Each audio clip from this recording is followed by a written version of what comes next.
አርዕስተ ዜና የኢትዮጵያ አብዛኛው ወንዞቿ ድንበር ተሻጋሪ በመሆናቸው መነሻቸውን በደን ልማት ማጎልበት ከሀገሪቱ አልፎ የቀጣናውን የውሃ ሀብት ዘላቂ ተጠቃሚነትን መጠበቅ መሆኑን የኢትዮጵያ ደን ልማት አስታወቀ።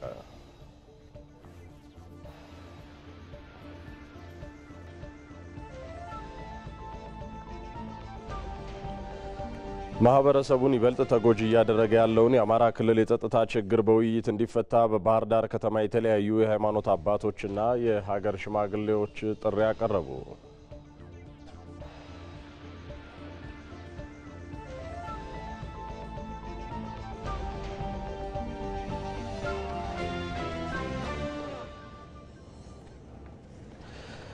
ማህበረሰቡን ይበልጥ ተጎጂ ያደረገ ያለውን የአማራ ክልል የጸጥታ ችግር በውይይት እንዲፈታ በባህር ዳር ከተማ የተለያዩ ሃይማኖት አባቶችና የሀገር ሽማግሌዎች ጥሪ ያቀረቡ።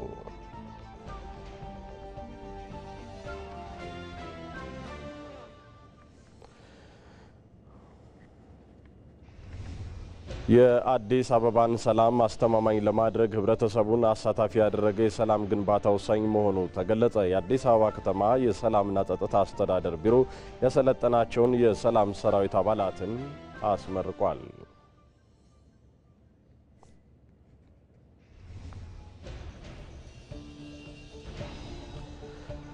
ከውጭ የአሜሪካ የውጭ ጉዳይ ሚኒስትር ማርኮ ሩቢዮ ህንድና ፓኪስታን ፊት ለፊት ተገናኝተው በንግግር ችግራቸውን በአስቸኳይ እንዲፈቱ ጠየቁ።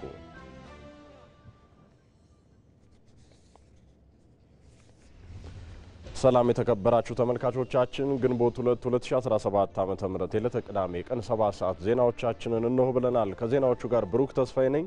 አብራችሁን ትቆዩ ዘንድ በአክብሮት ጋብዛለሁ። በዜና ወጃዎቻችን በቀጥታ መስመር ላይ ተገኝተው ባልደረቦቻችን መረጃዎችን የሚያጋሩን ይሆናል። የኢትዮጵያ ደን ልማት አረንጓዴ አሻራና የተጎሳቆለ መሬት ማገገሚያ ልዩ ፈንድን የማስፈጸሚያ ማዕቀፍ ላይ በአዳማ ውይይት እየተካሄደ ነው የሚገኘው።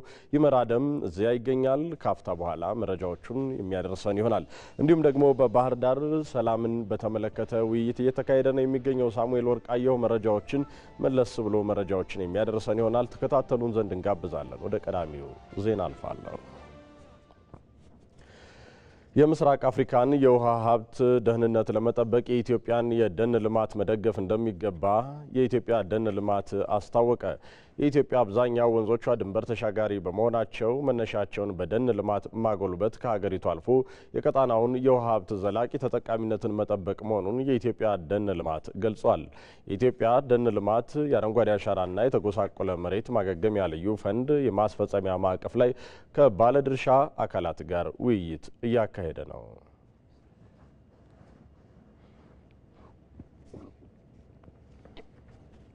ክቡራን ተመልካቾቻችን እዚሁ ጉዳይ ላይ ተጨማሪ መረጃዎችን ሊያደርሰን ሪፖርተራችን ይመራደም ከአዳማ በቀጥታ መስመራችን ላይ ይገኛል። ይመር እንዴት ውለሃል? የልዩ ፈንዱ የማስፈጸሚያ ማዕቀፍ የኢትዮጵያን የደን ልማት ዘላቂ ለማድረግ ፋይዳው እንደምንድን ነው? ብሩክ አመሰግናለሁ። እንግዲህ ልዩ ፈንድ በቅርቡ በሕዝብ ተወካዮች ምክር ቤት ጸድቆ አሁን ወደ ተግባር የሚገባበት ዝግጅት ምዕራፍ ላይ ይገኛል። ይኸው ልዩ ፈንድም ደግሞ በኢትዮጵያ በታሪክ የመጀመሪያው ነው። ይህም ሲባል እንግዲህ በኢትዮጵያ የደን ልማት ሂደት ውስጥ ያው እንደምናውቀው ብሩክ ኢትዮጵያ 6 ዓመታትን አስቆጥራለች። የአረንጓዴ አሻራን በንቅናቄ በዘመቻ በመስራት ማለት ነው። በእነዚህ ደግሞ ዛፎችን የመትከልና የተጎሳቆሉ መሬቶችን መልሶ እንዲያገግሙ የማድረግ ዋነኛና ልዩ ዓላማ ያለው ነው።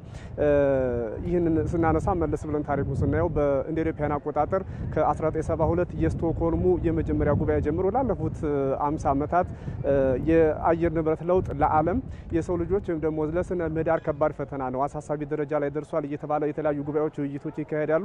ነገር ግን ይህን የአየር ንብረት ለውጥ ጉባኤ በተጨባጭ ወይም ደግሞ የጉዳዩን አሳሳቢነት ያህል ተረድቶ ምላሽ የሚሰጥ ሀገር እምብዛም አይደለም። ከቅርብ ጊዜ ወዲህ ኢትዮጵያ ይህንን የአየር ንብረት ለውጥ ለመቋቋም የአረንጓዴ የአረንጓዴ አሻራን በዘመቻ ማካሄዱ ይታወሳል። ይህ ልዩ ፈንድ ደግሞ የሚሰሩ የአረንጓዴ አሻራ ዘመቻ ላይ በበርካታ በመቶ ሚሊዮን የሚቆጠር ሄክታር በአረንጓዴ አሻራ ወይም ደግሞ በተለያዩ ችግኞች እየተሸፈነ ነው። ስለዚህ ይህንም በባለቤትነት ወስዶ ወይም ደግሞ በበጀት ተደግፎ በዘላቂነት የማልማት ስራን ምላሽ የሚሰጥ ነው ይሄው ልዩ ፈንድ።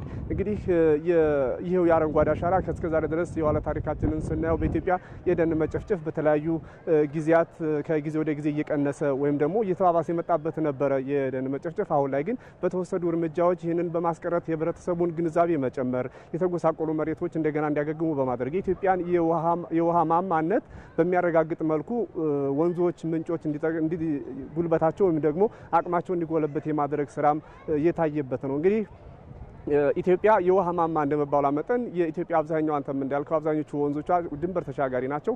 እነዚህ የውሃ ሀብቶች ዘላቂነት ሊኖራቸው የሚችለው የኢትዮጵያ ተራሮች፣ የኢትዮጵያ ሸንተረሮች ሲለሙ፣ የተጎዱ መሬቶች መልሰው ሲያገግሙ ነውና ከኢትዮጵያ መንግስትና ዜጎች በተጨማሪ ሌሎች አጋር አካላትም እንዲሁም ደግሞ በቀጠና ያሉ ሀገራትም የኢትዮጵያን የደን ልማት ወይም ደግሞ የአረንጓዴ አሻራ ስራ በተለያዩ በፋይናንስ የሚሆኑ በተለያዩ ስራዎች ላይ ማገዝ መደገፍ አለባቸው። ምክንያቱም የውሃ ሀብትን ህልውና የማስቀጠል ያለማስቀጠል ጉዳይ እስከመሆነ ድረስ የሚል በዚህ በመድረኩ ተካሂዷል። ይሄው የአረንጓዴ አሻራና የተጎሳቆለ መሬት የማገገሚያ ልዩ ፈንድ የማስፈጸሚያ ማዕቀፍም አሁን ላይ ከክልል ቢሮ ኃላፊዎችና ከተለያዩ ባለድርሻ አካላት ጋር እየተደረገበት ነው። ይሄው ልዩ ፈንድ ደግሞ ኢትዮጵያ መንግስት ቁርጠኝነት የታየበት ነው። በብቸኝነት ነው ይህን ልዩ ፈንድ ብሎ አቋቁሞ ከሚመድበው አጠቃላይ የአመታዊ በጀት ውስጥ ከ0.5 እስከ 1 በመቶ የሚሆነውን በጀት ለዚህ ለአረንጓዴ አሻራና የተጎሳቆሉ መሬቶች ማገገሚያ ልዩ ፈንድ የሚመድብ ነው። ይህ ማለት የኢትዮጵያ አመታዊ በጀታውን ከ1 ትሪሊየን ተሻግሯል። በአመት ወደ 5 ቢሊዮን የሚጠጋ ገንዘብ ለዚህ ይመደባል ማለት ነው። ስለዚህ በቀጣይ ክልሎችም እንደየአቅማቸው የራሳቸውን መድበው ይህንን በባለቤትነት የማስኬድ ወይም ደግሞ የመፈጸም ጉዳይ እስከሆነ ድረስ የኢትዮጵያን የደን ልማት ከነበረበት ዝቅተኛ ቁጥር ከፍ ወደ ባለ ሽፋን የሚያሳድግ ነው ተብሎ ይጠበቃል። ብሩክ ይመራደም ከአዳማ ላደረስከን መረጃ እጅግ አድርጌ አመሰግናለሁኝ። መልካም ቀን። ማህበረሰቡን ይበልጥ ተጎጂ እያደረገ ያለውን የአማራ ክልል የጸጥታ ችግር በውይይት እንዲፈታ በባህር ዳር ከተማ የተለያዩ የሃይማኖት አባቶችና የሀገር ሽማግሌዎች ጥሪ ያቀረቡ። በባህር ዳር ከተማ የሃይማኖት አባቶችና የሀገር ሽማግሌዎችን ያሳተፈ ህዝባዊ ውይይት ተካሂዷል። የከተማዋ የተለያዩ የሃይማኖት አባቶችና የሀገር ሽማግሌዎች በክልሉ የቀጠለው የጸጥታ ችግር ማህበረሰቡን ለዘርፈ ብዙ ችግሮች እየዳረገ ነው ብለዋል። ህዝባዊ ውይይቱን እየተከታተለ የሚገኘው ባልደረባችን ሳሙኤል ወርቃየሁ ነው። ከዚሁ ጉዳይ ጋር በተያያዘ ህዝባዊ ውይይቱን እየተከታተለ የሚገኘው ሪፖርተራችን ሳሙኤል ወርቃየሁ ከባህር ዳር በቀጥታ መስመራችን ላይ ተጨማሪ መረጃዎችን ያደርሰናል። ሳሙኤል እንደምን ውለሃል? በከተማዋ ሰላምን በማጽናት ዙሪያ የሃይማኖት አባቶችና የሀገር ሽማግሌዎችን ባሳተፈው የውይይት መድረክ ላይ ምን ሀሳቦች ተነሱ? አመሰግናለሁ። እንግዲህ በአማራ ክልል የዘለቀው የጸጥታ ችግር ጊዜው በተራዘመ ቁጥር የማህበረሰቡን ተጎጂ እያደረገ መሆኑ እንግዲህ በተለያዩ አጋጣሚዎች እየተነሳ ይገኛል። ለዚህም እንግዲህ ማህበረሰቡ በተለያዩ አጋጣሚዎች ሁሉ ችግሩ በውይይትና በድርድር እንዲፈታም ጥሪ እየቀረበ ይገኛል። በመንግስት በኩልም በተለይም ደግሞ ለድርድርና ለውይይት በሩ ክፍት መሆኑም እንግዲህ ሲገለጽ ቆይቷል። በተለይ ከሰሞኑ ደግሞ በክልሉ የታየውን አንጻራዊ ሰላም ለማጽናት እንዲሁም ክልሉን ወደ ተሟላ ሰላም ለመቀየር የተለያዩ ህዝባዊ ውይይቶች የተለያዩ ማህበረሰብ ክፍሎችን ያሳተፉ ህዝባዊ ውይይቶች እየተካሄዱ ይገኛሉ። ለምሳሌም ዛሬ የተካሄደው በባህር ዳር ከተማ የሃይማኖት አባቶችና የሀገር ሽማግሌዎችን ያሳተፈ የውይይት መድረክ ተካሂዷል። በውይይት መድረኩም የሀገር ሽማግሌዎችና የሃይማኖት አባቶች የተለያዩ ሀሳቦችን ሲያንጸባርቁ ነበር። ከነዚህም መካከል እንግዲህ ከአንድ ዓመት በላይ ያስቆጠረው የጸጥታ ችግር በክልሉ ከተማሪዎች ጀምሮ ሌሎችንም የማህበረሰብ ክፍሎች ተጎጂ እያደረገ እንደሚገኝ ገልጸዋል። አብነትም እንግዲህ በሚሊዮኖች የሚቆጠሩ ህጻናት በክልሉ ትምህርት ገበታ ውጭ መሆናቸው ተነስቷል። እንደ ክልል እንግዲህ አማራ ክልል ከሚታወቅባቸው ሴቶች መካከል ሽምግልና አንዱ ነው። ነገር ግን የሀገር ሽማግሌ ባለበት ክልል እንደነዚህ አይነት የጸጥታ ችግሮች ቶሎ የሚበርዱበት መንገድ ከማፈላለግ አኳያ እስካሁን የነበሩ ውስንነቶችን በማጠናከርና የሀገር ሽማግሌዎችም እንዲሁም ደግሞ የሃይማኖት አባቶችም በበኩላቸው የግላቸውን በመስራት በተለይም ደግሞ ይህን የጸጥታ ችግር ወደ ውይይትና ወደ ድርድር ለማምጣት የበኩላቸው ሊወጡ እንደሚገባ የተለያዩ ሀሳቦች ሲንጸባረቁ ቆይተዋል። እንግዲህ በተለይም ሁሉም በየእምነቱ ሰላምን ይሰብካል ሁሉም በየአስተምሮ ሰላምን ይሰብካል በዚህ ረገድ የሃይማኖት አባቶች ከፍተኛ ሚና ይጫወታሉ ተብሎ ይታመናልና ሁሉም በየእምነቱ በተለይም ደግሞ ምእመኑን ስለ ሰላም ከማስተማርና በተለይም ደግሞ ከዚሁ ከሰላም ውጪ ሆኖ ሌላ ህገወጥ ተግባር የሚፈጽሙን አካል ደግሞ በተለይ በመገሰጽ በኩል የሃይማኖት አባቶች የበኩላቸውን ሚና ሊወጡ እንደሚገባ ጥሪ ቀርቧል። የሀገር ሽማግሌዎችን በተለይ በመንግስትና በታጠቁ ኃይሎች መካከል ያሉ የሀሳብ ልዩነቶችን ወደ ምክክርና ወደ ድርድር የሚመጡበትን መንገድ ሶስተኛ ወገን ጭምር በማስገባትም ጭምር የበኩላቸውን ሊወጡ እንደሚገባ ነው ጥሪ የቀረበው ማለት ነው። እንግዲህ በተለይ ጦርነት ከባለፈው ሰሜኑ ጦርነት ወይም ደግሞ ከትግራይ ጦርነት ልንማር ይገባል። በርካታ ንጹሃን የተጨፈጨፉበት ነው። በርካታ ንጹሃን ያለቁበትን ጦርነት ታሳቢ በማድረግ ነገር ግን ያ ጦርነትን በድርድር ነው የተፈታው። በሌሎች ዓለማችን ሀገራትም እንደነዚህ አይነት ጦርነቶች ሲፈጠሩ መጨረሻቸው ድርድር ይሆናልና በክልሉ ያለውን የጸጥታ ችግርም ጊዜውን ከማራዘም ይልቅ የማህበረሰቡን ተጓዥነት ይበልጥ ከማሳደግ ውጪ ሌላ የሚያመጣው ትሩፋት የለምና ባጭሩ ማስቀረት እንደሚገባና ወደ ውይይት ማምጣት እንደሚገባ ነው የቀረበው ማለት ነው። በዚሁ የምክክር መድረክም ከመሩት አመራሮች መካከል የባህር ዳር ከተማ ተቀዳሚ ምክትል ከንቲባ አቶ ጎሹ እንዳላማው በተለይም ደግሞ በክልሉ የተፈጠረው የጸጥታ ችግር ወደ ውይይት አምጥቶት ክልሉን ወደ ሰላም ለመመለስ እንዲሁም ደግሞ ወደ ልማት ማስገባት እንደሚገባ ጥሪ አቅርበዋል ማለት ነው። የክልሉን ነዋሪዎች በተለይም ደግሞ እንደዚሁ እርስ በርስ ከመገዳደል ውጪ በርስ በርስ የመገዳደሉን ሁኔታ በመተው በተለይም ክልሉን ወደ ልማትና ከድህነት አረንቋ ውስጥ ማውጣት እንደሚገባና በዚህ ረገድ ደግሞ የሃይማኖት አባቶችና የሀገር ሽማግሌዎች ከፍተኛ ሚና እንደሚጫወቱ ከቤተሰብ ጀምሮ በመምከርና ሌሎችም ተግባራት በማከናወን በጋራ መስራት እንደሚገባ ጥሪ አቅርበዋል። እንደ አጠቃላይ ግን በሃይማኖት አባቶች በኩልም በሀገር ሽማግሌዎች በመድረኩን በመሩት አመራሮች በኩልም በተለይም ደግሞ የክልሉን ሰላም ወደ ውይይትና ወደ ድርድር ለማምጣት ሁሉም የበኩል ሊወጣ እንደሚገባ ጥሪ የቀረበበት ነበር። ለጊዜ ያለኝ መረጃ ይህን ይመስላል። ሳሙኤል ወርቃየው ከባህር ዳር ላደረስከን መረጃ እጅግ አድርጌ አመሰግናለሁ። ጥሩ ቀን ይሆነልህ። የአዲስ አበባን ሰላም አስተማማኝ ለማድረግ ህብረተሰቡን አሳታፊ ያደረገ የሰላም ግንባታ ወሳኝ መሆኑ ተገለጸ። የአዲስ አበባ ከተማ የሰላምና ጸጥታ አስተዳደር ቢሮ ያሰለጠናቸውን የሰላም ሰራዊት አባላትን አስመርቋል። ይድነቃቸው ሰማው አዘጋጅቶታል። ጌታቸው ባልቻ ያቀርበዋል። የአዲስ አበባ ከተማ የሰላምና ጸጥታ አስተዳደር ቢሮ ያሰለጠናቸው የሰላም ሰራዊት አባላት የወንጀል መከላከል፣ የጸጥታ፣ የደህንነትና ሌሎችንም የንድፈ ሐሳብና የተግባር ስልጠናዎችን ተከታትለዋል። የከተማዋን ደህንነትና ሰላም በማስጠበቅ ለነዋሪዎቿ የበለጠ ምቹ ለማድረግ የተለያዩ ተግባራት እየተከናወኑ መሆኑን የአዲስ አበባ ከተማ የሰላምና ጸጥታ አስተዳደር ቢሮ ኃላፊ ሊዲያ ግርማ ተናግረዋል። ህብረተሰቡን አሳታፊ ያደረገ የሰላም ስራ በትኩረት እየተሰራ መሆኑንም ነው የገለጹት። ከተማችን አዲስ አበባ በከፍተኛ ሁኔታ እየለማችና እየተለወጠች በመሆኑ የህዝብ ቀጥተኛ ተሳትፎን ያረጋገጠ ጠንካራ የጸጥታና የደህንነት አደረጃጀት ያስፈልጋታል። በከተማችን የተጀመረውን የማይቋረጥ ልማትና ለውጥ የተሳለጠ እንዲሆን አስተማማኝ ሰላም ወሳኝ ነው። ከዚህ አኳያ የከተማችንን ሰላም ዘላቂነት ለማረጋገጥ የህዝቡን ባለቤትነት በሚያጎላ መልኩ አያሌ ስራዎች እየተሰሩ ይገኛሉ። ተመራቂ ሰልጣኞች የተጣለባቸውን ኃላፊነት በብቃት ሊወጡ ይገባልም ሲሉ አሳስበዋል። ዛሬ የምትመረቁ የሰላም ሰራዊት አባላት ከነባር የሰላም ሰራዊት ጋር በመሆን የጸጥታ ስጋቶችና ችግሮችን ለጸጥታ ኃይሉ መረጃ በመስጠት አካባቢያችሁን በንቃት በመጠበቅ ከጸጥታ ኃይሉ ጋር እጅና ጓንት በመሆን የበኩላችሁን ኃላፊነት እንድትወጡ ካደራ ጭምር አሳስባለሁ። የአዲስ አበባ ከተማ እድገትና ልማት እየተፋጠነ ነው ያሉት የአዲስ አበባ ከተማ ብልጽግና ፓርቲ ቅርንጫፍ ጽህፈት ቤት ኃላፊ ሞገስ ባልቻ ይህንን ውጤታማ ለማድረግም የሰላም ሰራዊት ጉልህ አስተዋጽኦ አላቸው ሲሉ ተናግረዋል። አዲስ አበባን ለመቀየር አዲስ አበባን እንደ ስሟ ውብና አበባ ለማድረግ የጀመርነው አዲስ አበባን የማንጻት አዲስ አበባን የብልጽግና ተምሳሌት የማድረግ አዲስ አበባን ውብና ለነዋሪዎቹ ምቹ ለማድረግ በመናረገው የስራ እንቅስቃሴው ሂደት ውስጥ ሰላማችንን አብዝተን እየሰራን ያለ መሆኑን ያረጋግጣል ማለት ነው። ተመራቂዎቹም የአካባቢያቸውንና የከተማዋን ጸጥታና ደህንነት ለማረጋገጥ መዘጋጀታቸውን የገለጹት ከተማችን እያደገች ነው፣ እየተለወጠች ነው። ለዚህ ሰላም ያስፈልጋታል። ሰላም ከሌለ ደግሞ ልማት አጠቃላይ እቅዱ ምንድነው ሊከሽፍ ይችላል ማለት ነው። ስለዚህ እኛ ምንድነው የሰላም ሰራዊት አካባቢያችን ወረዳ፣ ክፍለ ከተማ ብሎም ከተማ መጠበቅ የግድ ይለናል ማለት ነው። በጸጥታ ማካል ጸጉረ ልውጦችን አካባቢያችንን በመጠበቅ በዚህ ላይ ደግሞ ሌሎችንም እንደኛ ቤት ስር የተቀመጡ ወጣቶችንም በማነቃቃት አብረን እንሰራለን ብለን እናስባለን ከእግዚአብሔር ጋር። ስልጠናው መሰረት የበለጠ ተዘጋጅተናል። ከዛም በፊት በአካባቢ ጥበቃ ብዙ ጥረት እናደርግ ነበር፣ ብዙ እንሰራ ነበር። ከዛ በተጨማሪ ደግሞ ይሄ ስልጠና ከታገዘ በኋላ ያው የበለጠ ተጠናክረን ከጀማውም አብረን ሆነን የአካባቢውን ሰላም ጸጥታ በደንብ እናስከብራለን ብዬ አምናለሁ። በመርሃ ግብሩም የአዲስ አበባ ከተማ አስተዳደር የሥራ ኃላፊዎችና ጥሪ የተደረገላቸው እንግዶች ተገኝተዋል። የእንጦጦ ፍሬንድሺፕ ፒኮክ የወንዝ ዳርቻና የኮሪደር ልማት አዲስ የሥራ ባህልና ልምድ የተገኘበት መሆኑን የፕሮጀክቱ ዋና አስተባባሪ አቶ ጥላሁን ወርቁ ገለጹ። በጥራትና በፍጥነት እየተከናወነ የሚገኘው ፕሮጀክቱ ጥቅል አፈጻጸሙ ከ60 በመቶ በላይ መድረሱ ተገልጿል። ሞላ ለማየሁ ዘገባውን አሰናድቷል።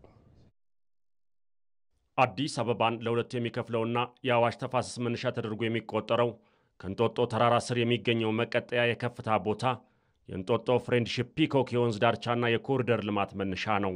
በአዲስ አበባ የሁለተኛው ምዕራፍ ከሚገነቡ ሁለት የወንዝ ዳርቻ ልማቶች አንዱ ሲሆን 867 ሄክታር መሬት የሚሸፍንና እስከ መዳረሻው ፒኮክም 20.5 ኪሎ ሜትር ርዝመት አለው።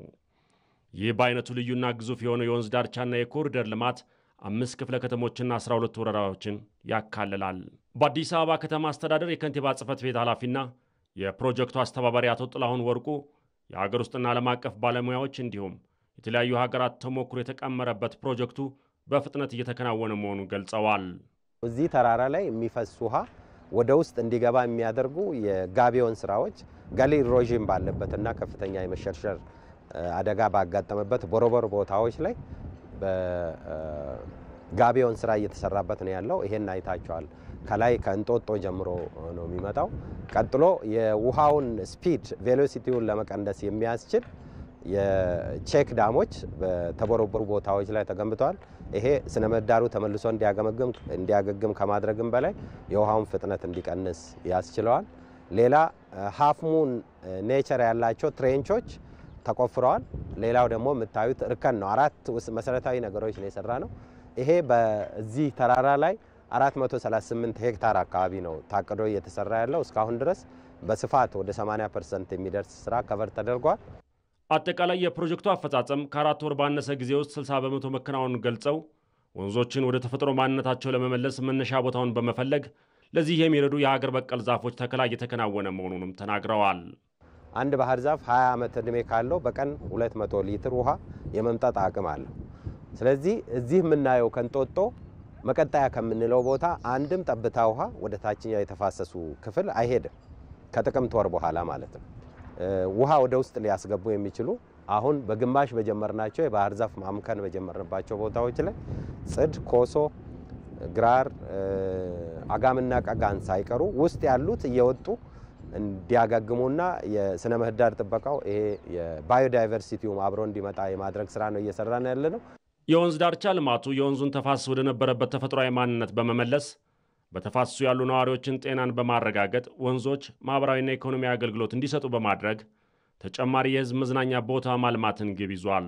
በዚህም የአዲስ አበባ ገጽታውን ለማድረግ የወጣቶችን የሥራ ባህል መቀየሩን አስተባባሪው አቶ ጥላሁን ገልጸዋል። እዚህ አካባቢ የምታያቸው ልጆች በባውዛ አድርገው 24/7 ነው የሚሰሩት። በዓላት ቀንን ጭምር ይሰራሉ። ባይሆን ኖሮ ይሄ በ3 ወር የወሰን ማስከበር ስራ ተሰርቶ የመሬቱ ቆረጣ ከላንድስኬፑ ቻሌንጅ ጋር እና አስቸጋሪነት ጋር ከተነሳ በኋላ በዚህ ደረጃ ለምቶ ማየት ባልቻልን ነበር። ስለዚህ ሁለቱንም ዓላማ ጎን ለጎን እያሳካን ነው ብዬ አስባለሁ። በዚህኛው ስፔሲፊክ ኮሪደር ስናይ አዲስ አበባን እንደ ሀገርም የትልቅ ትራንስፎርሜሽን መነሻና የብልጽግና ምሳሌ እንድታደርግ ያደረገው የአመራሩ የሊደርሺፑ ኮሚትመንት ነው። በትልቅነቱና በውስጡ በሚዛቸው አገልግሎቶች አዲስ ፕሮጀክት የሆነው የእንጦጦ ፍሬንድሺፕ ፒኮክ የወንዝ ዳርቻና የኮሪደር ልማት በውስጡ 6 የተለያዩ ፓርኮችን በማልማት እርስ በርስ እንዲተሳሰሩ ያደርጋል። እንጦጦ ፓርክ፣ ኮሪያ ዘማች ፓርክ፣ ፍሬንድሺፕ ፓርክ፣ አምባሳደር ፓርክ፣ ሬቻ ፓርክ እና ፒኮክ ፓርክ ናቸው። ወቅቱ የደረሰበት ቴክኖሎጂዎችን የሚጠቀሙ በመንግስትና በግል አጋርነት የሚገነቡ ዘመናዊ የገበያ ማዕከላትን ጨምሮ የተለያዩ አገልግሎቶችን በውስጡ ይይዛል። ሱቆች አብሮ እየተካተቱ የሚገነቡበት የህፃናት መጫወቻዎች እንደዚህ የምታያቸው ታች ያለው አሁን ከግሪን ቦታው ከፍ ብሎ ያለው የህፃን መጫወቻ ነው። ቪዊንግ ዴኮችና ሱቆችን በርካታ ያካተትንበት ሁኔታ ነው ያለው። ከላይ ከእንጦጦ የሚነሳ በሁለተኛው ፌዝ የሚተገበር የኬብል ካር አለ። የፓርኪንግ ኤሪያዎች በስፋት በሁሉም ቦታዎች ላይ ያካተትን ነው። እዚህ ማዶ ላይ የምታዩት ቻርጂንግ እና የፊውል ስቴሽን እየተገነባ ነው ያለው። ሮክ ጋርደን አለው። አጋጣሚ በቦታው ላይ የምናገኛቸው አለቶች ከአትክልት ጋር ከምንተክላቸው ፍራፍሬዎች ጋር አዛምደን ለኢኮኖሚክ ጠቀሜታም ለውበትም እንዲውሉ እያደረግን ያለ ነው። የወንዙን ተፈጥሯዊ ባህሪ መመለስ፣ ዳርቻ መጠበቂያ መገንባት፣ የወንዙን ስነ ምህዳር ማስዋብ፣ በወንዙ ዙሪያ መሰረተ ልማት መዘርጋትና የኮሪደር ልማት ማከናወን በተሰኙ 5 የልማት ዞኖች እየተገነባ ይገኛል። የአዲስ አበባ ነዋሪዎች ወንዞችን ከብክለት በመጠበቅና ፍሳሽና ቆሻሻዎችን ወደ ወንዞች ባለመልቀቅ የወንዞችን ተፈጥሯዊ ባህሪ ለመመለስ የበኩላቸውን ሊወጡ ይገባልም ተብሏል። የአፋር ክልል ርዕሰ መስተዳድር አወል አርባ በሰመራ ከተማ እየተሰራ በሚገኘው የኮሪደር ልማት የአፋርን የተፈጥሮ መስህብ በሚያሳይ መልኩ እየተከናወነ መሆኑን ተናገሩ። ርዕሰ መስተዳድር አወል አርባ የሰመራ ከተማ ኮሪደር ልማት ምዕራፍ 2 መርሃ ግብርን አስጀምረዋል። የመጀመሪያው ምዕራፍ የሰመራ ከተማ የኮሪደር ልማት ስራ 50 በመቶ መጠናቀቁን በዚሁ ወቅት ተገልጿል። በቀጣዩ ዓመት በሰመራ ከተማ ለሚከበረው የከተሞች ፎረም የኮሪደር ልማት ስራዎችን በፍጥነት ለማጠናቀቅ እየተሰራ ነው ተብሏል። በዚህም የሁለተኛው ምዕራፍ የመንገድ ፕሮጀክትን ከኢትዮጵያ መንገዶች አስተዳደር ጋር ስምምነት በመፈጸም በአጭር ጊዜ ለማጠናቀቅ ወደ ስራ መገባቱን የአፋር ክልል ርዕሰ መስተዳድር አወል አርባ ገልጸዋል። እና ከተማው አካባቢ ደግሞ የቱሪስት ማዕከል ነው፣ የግብርና ማዕከል ነው። ኤርታሌ በዚህ ነው፣ ዳሎል በዚህ ነው፣ ሉሲ በዚህ ነው። ስለዚህ ይሄ ከተማ ራሱ የቱሪስት መዳረሻ አንዱ ራሱ ማለት ነው። የምንሰራቸው ኮሪደር ልማቶች የአፋርን ገጽታ በሚያሳይ መልኩ ነው እየሰራን ያለ ነው። የሀገር መስመር ነው። ኢምፖርት ኤክስፖርት ዋናው ሃይዌይ ነው። እንደ ሀገር ነው የምናስበው። እንደ ሀገር ስለምናስብ ልክ አዲስ አበባ የኢትዮጵያ መዲና ሳይሆን የአፍሪካ የዓለም እንደምናስብ አይነት እኛ ደግሞ ከሰመራ በላይ ነው የምናስበው። ይሄ የሀገር ሃይዌይ ነው። በአጭር ጊዜ ውስጥ እኛ የራሳችን ስራ ለመስራት ጠንካራ ቲም አደራጅተናል። ውሃም፣ መብራትም፣ ቴሌም ሁሉም ስራዎች ከተማ አስተዳደርን ተቀናይቶ እንዲሰሩ ነው እያደረግን ያለ ነው።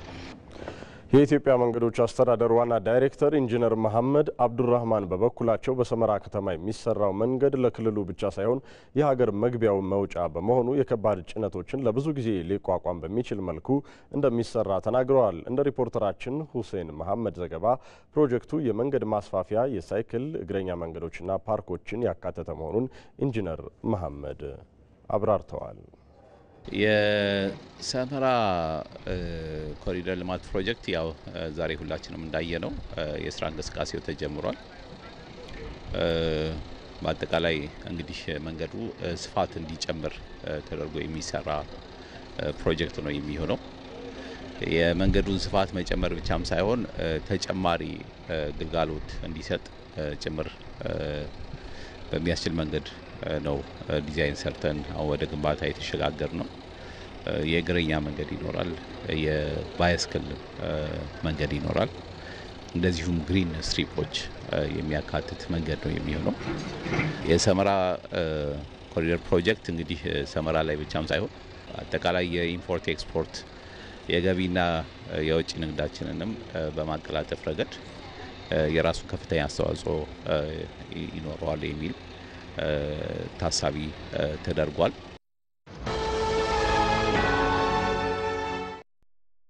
የጨረታ ማስታወቂያ የኢትዮጵያ ንግድ ባንክ በአዲሱ ዋና መስሪያ ቤት ግቢ ውስጥ የሚገኝ ደረጃቸውን የጠበቁ ከ48 እስከ 135 ሰው የሚይዙ እንዲሁም 12 ሰው በቅንጦት ሊያስተናግዱ የሚችሉ ዘመናዊ ቪአይፒ ሲኒማዎች፣ የውጭ ሀገራት ስፔሻሊቲ እንዲሁም የፈጣን ምግብ ሬስቶራንቶች ከተደራጀ ዘመናዊ የኪችን ዕቃዎች ጋር የህፃናት መዝናኛና የጌም መጫወቻ፣ ለዲጂታል ዕቃዎች፣ ጌጣጌጥ፣ የመዋቢያ ዕቃዎች፣ ለአልባሳትና ጫማዎች እንዲሁም ለሌሎች ተመሳሳይ አገልግሎቶች የሚውሉ ሰፋፊ መሸጫ ሱቆች በግልጽ በጨረታ አወዳድሮ ለማከራየት ይፈልጋል።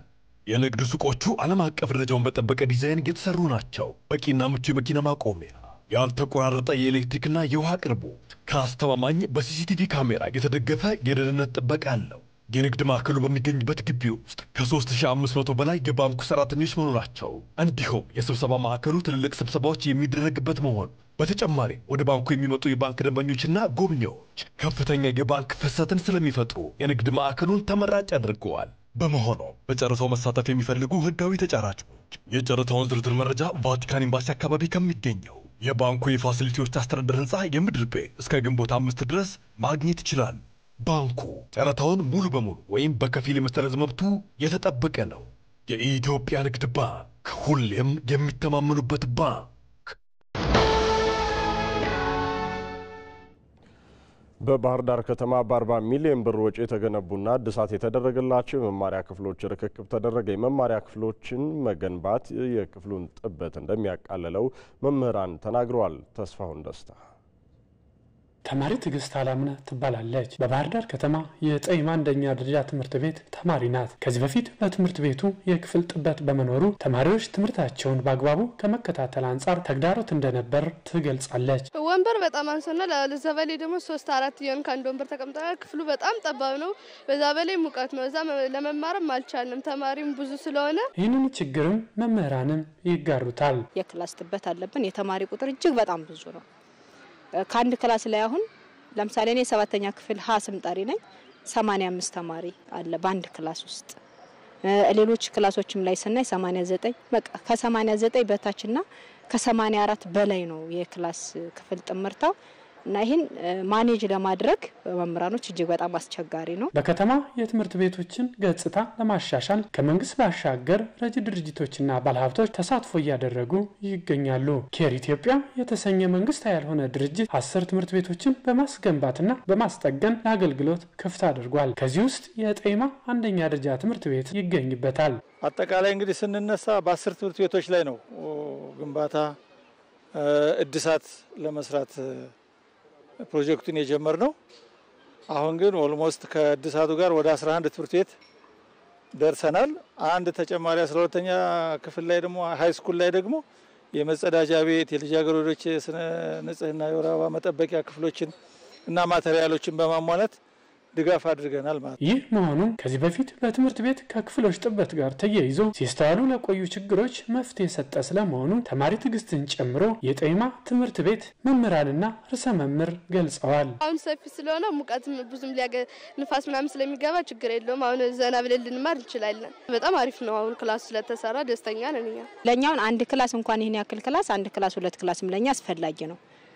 ምክንያቱም ካለን የተማሪ ጥምርታ ክፍል ጥምርታ ስናየው እጅግ በጣም አስቸጋሪ ስለሆነ አንድ ክላስ 2 ክላስ መገንባቱ ብዙ ጥቅም ስለሚሰጥ ማለት ነው። ቅድመ መደበኛ ተማሪዎች ኬጂ ተማሪዎች ማለት ነው የሚማሩ ከመደበኛ ተማሪዎች መማሪያ ክፍል ተቀንሶ ነው የነበረ።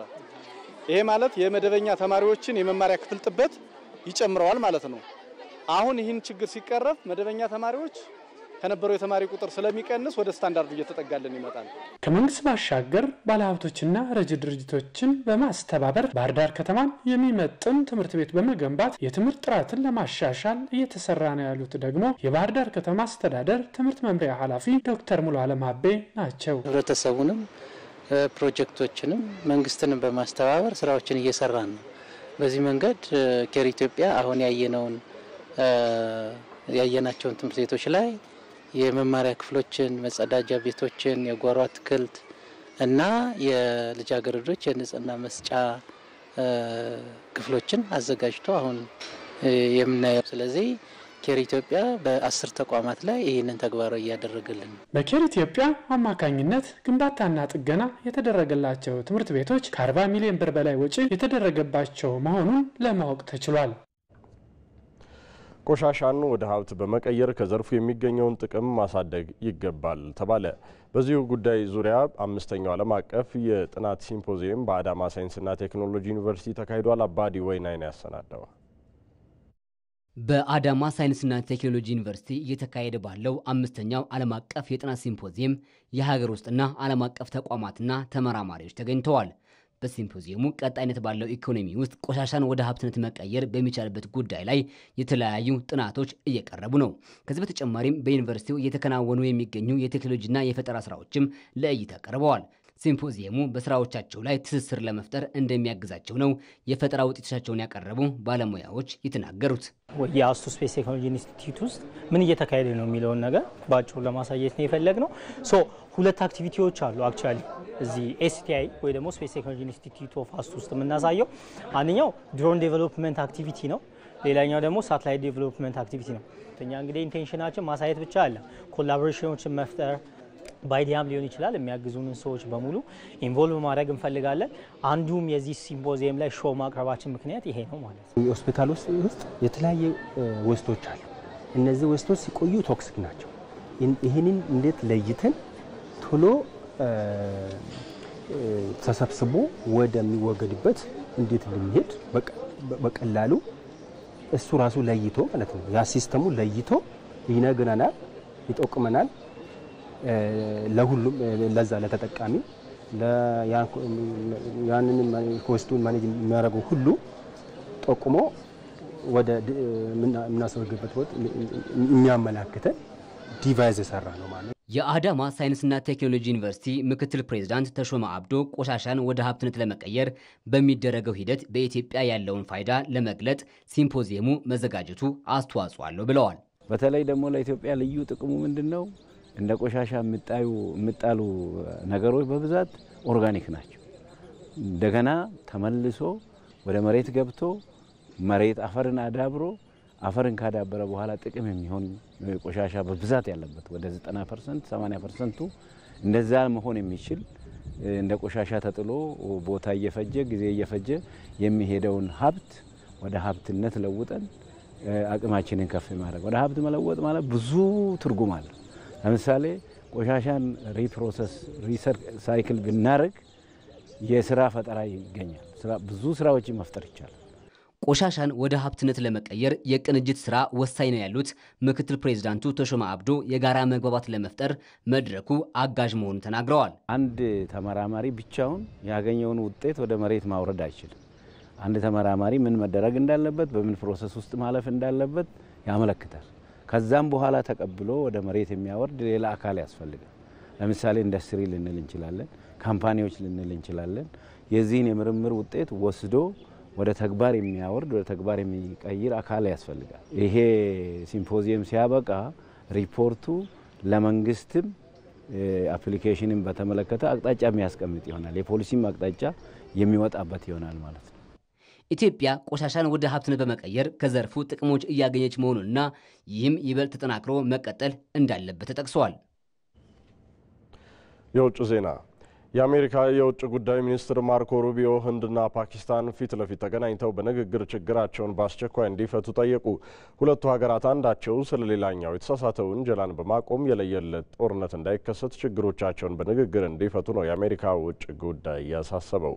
የአሜሪካ ውጭ ጉዳይ ሚኒስትሩ ማርኮ ሩቢዮ የሁለቱ ሀገራት የውጭ ጉዳይ ሚኒስትሮችና የጦር ኃላፊዎች ጋር በተናጠል ደውለው መወያየታቸው ተዘግቧል። በስልክ ውይይታቸውም ህንድና ፓኪስታን ግጭታቸውን በሚያባብሱ ጉዳዮች ላይ ከማተኮር ይልቅ ችግራቸውን በመነጋገር በሚፈቱበት ሁኔታ ላይ ሊያተኩሩ እንደሚገባ አሜሪካ ማሳሰቧ ተገልጿል። አሜሪካ ህንድና ፓኪስታን አለመግባባታቸውን በሰላማዊ መንገድ እንዲፈቱ ስትሰራ ኖራለች የተባለ ሲሆን ለፓኪስታን ጦር በማቅረብ የምትታወቀው ቻይናም ሁለቱ የደቡብ እስያ ሀገራት ግጭታቸውን እንዲገቱ ጥሪ አቅርባለች ሲል የዘገበው ኤኤፍፒ ነው። ክቡራን ተመልካቾቻችን አሁን ደግሞ ስፖርታዊ ጥንቅሮችን የምንከታተልበት ሰዓታችን ላይ ነን። ተረኛ አቅራቢው ተመስገን አለባቸው ነው። ተመስገን እንዴት ውለሃል? ሰላም ነው ብሩክ፣ እንዴት አለ? ይመስገናለን። ስፖርታዊ ዘገባዎችን ማቅረብ ትችላለህ። አመሰግናለሁ።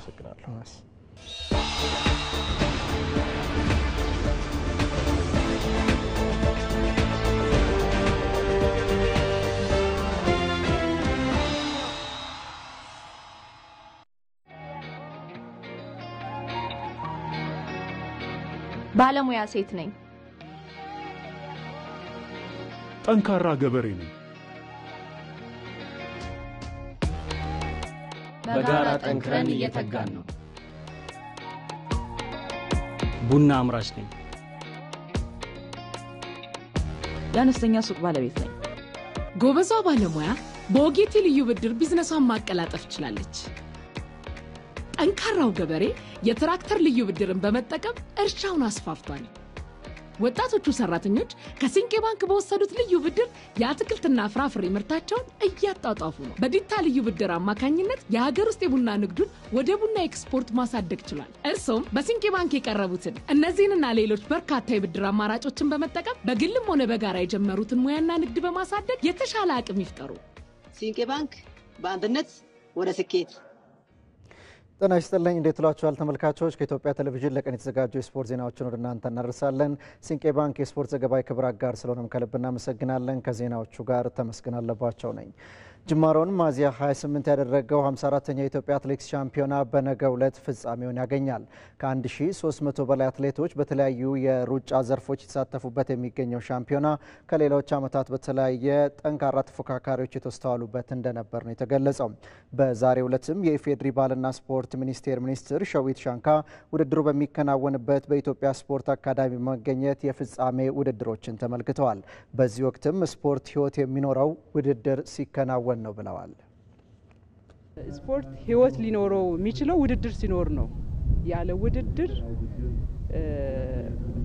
ውጤታማ የሆኑና ዓለም አቀፍ ደረጃ ተወዳዳሪ የሆኑ ስፖርተኞችን ማፍራት ስለማንችል 2017 በጀት ዓመት ከዚህ በፊት ተቋርጦ የነበሩ ውድድሮች በመንግስት ደረጃም ታቅዶ ስራዬ ነው ተብሎ ከቀበሌ ጀምሮ እስከ ፌደራል ድረስ ውድድሮች እየተደረጉ ነው የሚገኙት። አሁን ዛሬ እየተመለከትን ያለነው የአትሌቲክስ ፌዴሬሽን አዘጋጅነት 54ኛ ጊዜ የሚከበረው የአትሌቲክስ ሻምፒዮና ውድድርም እየተደረገ ነው ያለው። እነዚህ አይነት ውድድሮች በጣም ጠቃሚ ናቸው።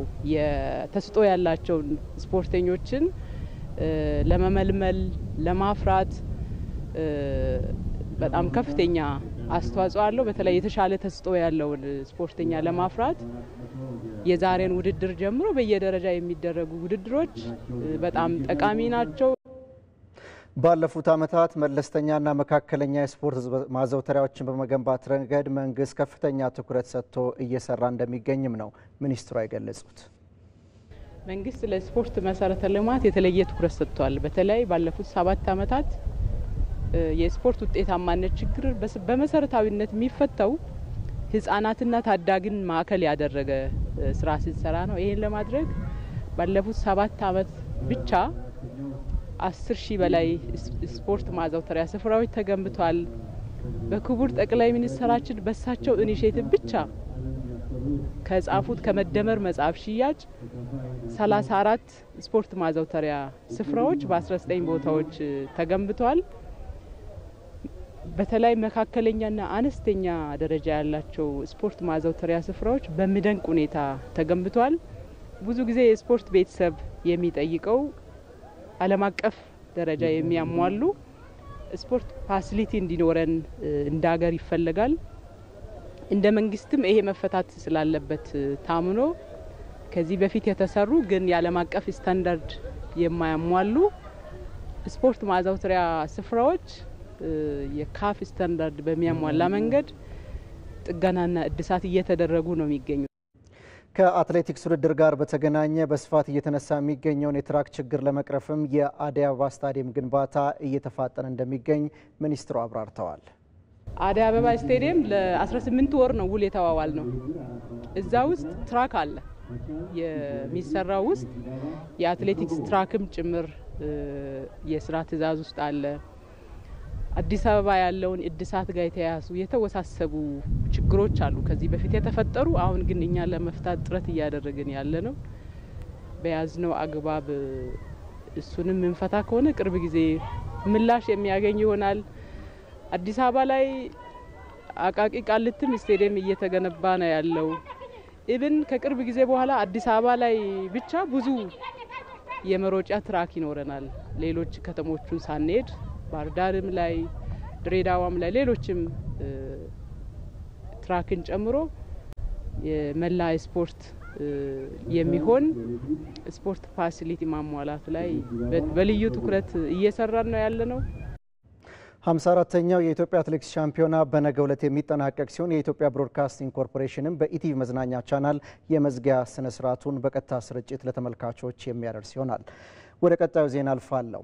በኢትዮጵያ ፕሪሚየር ሊግ 28ኛ ሳምንት መርሃ ግብር ትናንት በተደረገ ጨዋታ ባህር ዳር ከተማ የሊጉ መሪ ኢትዮጵያ መድንን አሸነፈ። የ28ኛ ሳምንት የመዝጊያ መርሃ ግብር በነበረው ጨዋታ ኢትዮጵያ መድን የገጠመው ባህር ዳር ከተማ ከመመራት ተነስቶ 2-1 ረቷል። ረመዳን ዩሱፍ በመጀመሪያው የጨዋታ አጋማሽ ግብ አስቆጥሮ መድንን መሪ ማድረግ ቢችልም ባህር ዳር ከተማ ሙጂብ ቃሲምና ሄኖክ ይበልጣል ከረፍት መልስ ባስቆጠሯቸው 2 ኳሶች ውጤቱን ቀልብሷል። በአሰልጣኝ ገብረ መድን ኃይል የሚመራው ኢትዮጵያ መድን ከ9 ጨዋታዎች በኋላ በጣና ሞገዶቹ ተሸንፎ መሪነቱን የሚያጠናክርበትን እድል ሳይጠቀም ቀርቷል። ከውጤቱ በኋላ ኢትዮጵያ መድን አሁንም በ54 ነጥቦች ሊጉን እየመራ ሲቀጥል ባህር ዳር ከተማ በ46 ነጥቦች ደረጃውን ወደ ሁለተኛ ከፍ አድርጓል።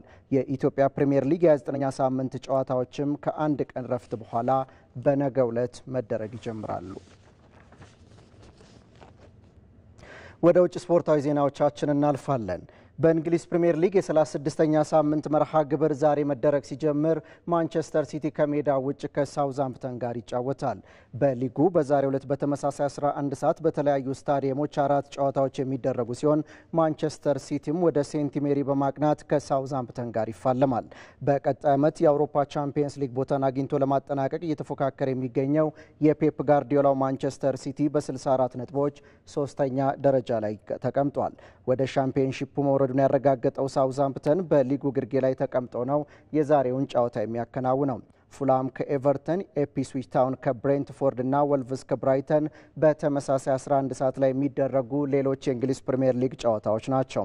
ምሽት 1 ሰዓት ከ30 ላይ በርንማውስ ከአስቶን ቪላ በሊጉ ዛሬ የሚከናወን ጨዋታ ሲሆን የእንግሊዝ ፕሪሚየር ሊግ የ36ኛ ሳምንት ተጠባቂ መርሃ ግብር ደግሞ ነገ አመሻሽ 12 ሰዓት ከ30 ላይ በአንፊልድ በሊቨርፑል እና አርሰናል መካከል ይደረጋል። ትናንት በተደረገ የስፔን ላ ሊጋ የ35ኛ ሳምንት መርሃ ግብር ሪያል ቫልካኖ ላስ ፓልማስን አሸነፈ። ከሜዳ ውጭ የተጫወተው ሪያል ቫልካኖ 1-0 ነው የረታው። የማሸነፊያ ግቧንም አልቫሮ ጋርሺያ አስቆጥሯል። ነጥቡን 47 ያደረሰው ቫልካኖ የዩሮፓ ሊግ ተሳትፎን ለማግኘት ያለውን እድልም አስፍቶ ወጥቷል። የሳምንቱ መርሃ ግብር በ5 ጨዋታዎች በዛሬው ዕለት ሲቀጥልም ምሽት 4 ሰዓት ላይ አትሌቲኮ ማድሪድ በሜዳው ከሪያል ሶሴዳድ የሚያደርገው ጨዋታ ትልቅ ግምትን አግኝቷል። የዲያጎ ሲሞኔው ቡድን ሶስተኝነቱን የሚያጠናክርበት፣ ተጋጣሚው ሪያል ሶሴዳድ ደግሞ የአውሮፓ ኮንፈረንስ ሊግ ቦታን ለማግኘት የሚያደርጉት ጨዋታ ከመሆኑ አንጻር ከወዲሁ ትኩረትን ስቧል። ዢሮና ከቪያሪያል፣ ማዮርካ ከሪያል ቫላዶሊድ 1 ሰዓት ከ30 ላይ ጨዋታቸውን ሲያደርጉ ቫሌንሺያ ከሄታፌና ሲቪያ ከሴልታ ቪጎም ሌሎች በዛሬው ዕለት በላሊጋው የሚደረጉ ጨዋታዎች ናቸው። በጣሊያን ሴሪያ ትናንት በተደረገ ጨዋታ ኤሲ ሚላን ቦሎኛን አሸነፈ። ሳንሴሮ ላይ በሴሪያው 36ኛ ሳምንት መርሃ ግብር ከቦሎኛ ጋር የተጫወተው ኤሲ ሚላን 3-1 ረቷል። በጨዋታው ሄሜኔዝ ለኤሲ ሚላን 2 ግቦችን ሲያስቆጥር ክርስቲያን ፑሊሲክ ደግሞ ቀሪዋን ኳስ ከመረብ አሳርፏል። ኦርሴኒ ደግሞ የቦሎኛን ብቸኛ ግብ ያስቆጠረ ተጫዋች ነው። ኤሲ ሚላን በምሽቱ ጨዋታ 3ኛ ተከታታይ የሴሪያ እድሉን አሳክቶ ነጥቡንም 60 አድርሷል። ቦሎኛ በበኩሉ በ62 ነጥቦች 7ኛ ደረጃ ላይ ተቀምጧል። ሴሪያው ዛሬም ቀጥሎ ሲከናወን ምሽት 1 ሰዓት ላይ ላዚዮ ከዩቬንቱስ የሚያደርጉት ጨዋታ ይጠበቃል። ኮሞ ከካግሊያሪ፣ ኢምፖሊ ከፓርማ ሌሎች በዛሬው ዕለት በጣሊያን ሴሪያ የሚደረጉ ጨዋታዎች ናቸው። በእንግሊዝ ሻምፒዮንሺፕ ጥሎ ማለፍ ግማሽ ፍጻሜ መጀመሪያ ዙር ጨዋታ ሰንደርላንድ ኮቨንትሪ ሲቲን አሸነፈ። በ2024-25 የውድድር ዓመት ከሻምፒዮንሺፕ ፕሪሚየር ሊጉን የሚቀላቀለውን 3ኛ ክለብ ለመለየት የጥሎ ማለፍ ጨዋታዎች እየተደረጉ ይገኛሉ። ትናንት ምሽትን በተደረገ የመጀመሪያ ዙር ጨዋታ በሜዳው ሰንደርላንድን የገጠመው ኮቨንትሪ ሲቲ 2-1 ተሸንፏል። ሰንደርላንድ ከሜዳው ውጪ ማሸነፉን ተከትሎ ወደ ፍጻሜ ማለፍ የተሻለ እድል ይዞ ነው የመልሱን ጨዋታ የሚያደርገው። የሁለቱ ቡድኖች የመልስ ጨዋታ ማክሰኞ በሰንደርላንድ ሜዳ ይደረጋል። ሼፊልድ ዩናይትድ እና ብሪስቶል ሲቲ ደግሞ ሰኞ የመልስ ጨዋታቸውን እንደሚያከናውኑ ከወጣው መርሃ ግብር መረዳት ተችሏል። በርንሌይ እና ሊድስ ዩናይትድ አስቀድመው ከሻምፒዮንሺፑ በፕሪሚየር ሊጉ መሳተፋቸውን ያረጋገጡ ቡድኖች ናቸው። ፊፋ የሴቶች የዓለም ዋንጫ ውድድር ተሳታፊ ሀገራትን ቁጥር ወደ 48 ከፍ እንደሚያደርግ ገለጸ። ከአሜሪካ ከምታዘጋጀው የ2031 የሴቶች ዓለም ዋንጫ ውድድር በኋላ የተሳታፊ ሀገራትን ቁጥር ከ32 ወደ 48 እንደሚያሳድግ ነው የገለጸው። ፊፋ ትናንት በነበረው መደበኛ ስብሰባ የቀረበውን የ48 ሀገራት እቅድ ማጽደቁ የተገለጸ ሲሆን ለተግባራዊነቱም በቀጣይ ድምጽ ይሰጥበታል ተብሏል።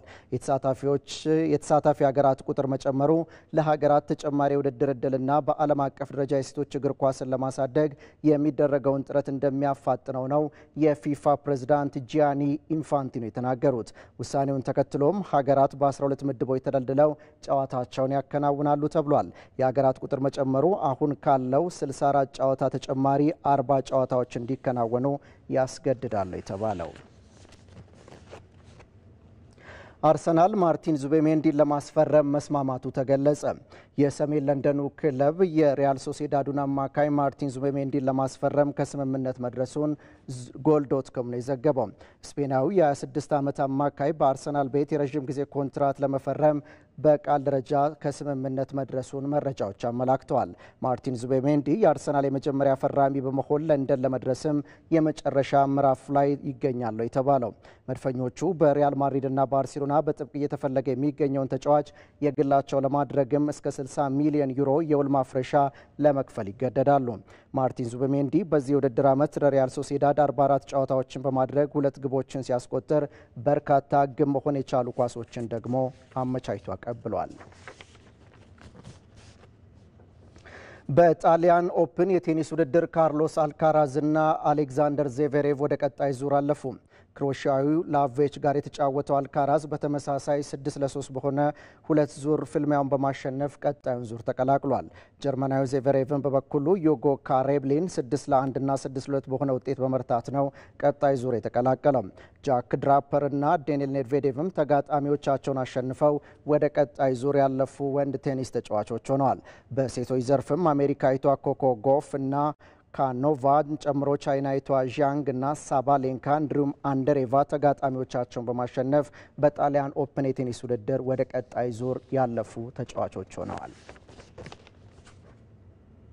ክቡራን ተመልካቾቻችን ለቀን ያዘጋጀናቸው ስፖርታዊ ዜናዎቻችን በዚህ ተጠናቀዋል። ስለተከታተላችሁን ከልብ እናመሰግናለን። በያላችሁበት መልካም ቀን። ብሩክ ስፖርታዊ ጉዳዮቻችን እነዚህ ናቸው። አመሰግናለሁ ተመስገን። ጥሩ ቀን ተመኝቻለሁ። እኔም አመሰግናለሁ። ክቡራን ተመልካቾቻችን የግንቦት 2 2017 ዓ.ም የዕለተ ቅዳሜ ቀን 7 ሰዓት ዜናዎቻችን እነዚህ ነበሩ። ዜናዎቹን በመምራት ብሩክ ተስፋዬ ከእናንተ ጋር ቆይታ አደረኩኝ። በያላችሁበት ውብ ቀን ይሆንላችሁ።